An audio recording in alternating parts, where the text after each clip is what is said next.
वेळेचं गणितच अवघड आहे. वेळेचं गणित मला कधीच कळलं नाही.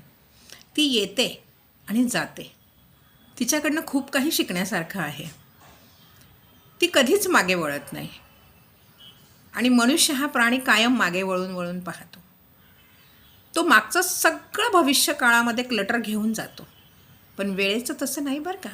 ती जी वेळूबाई आहे ना, ती खूप मस्त आणि छान रुबाबात पुढेच जाते आणि ती थांबतही नाही कुणासाठी.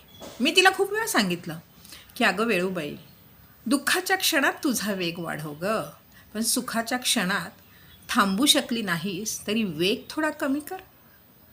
पण ती कसली ऐकते. तिचा वेग मात्र जोमात असतो बरं का. साटे लोटे तिला कधी जमलंच नाही.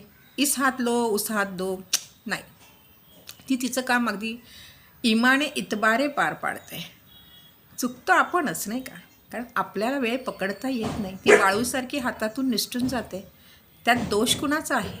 आपला. कारण आपण वेळेला महत्त्व देत नाही. हा पूर्ण दोष आपला आहे.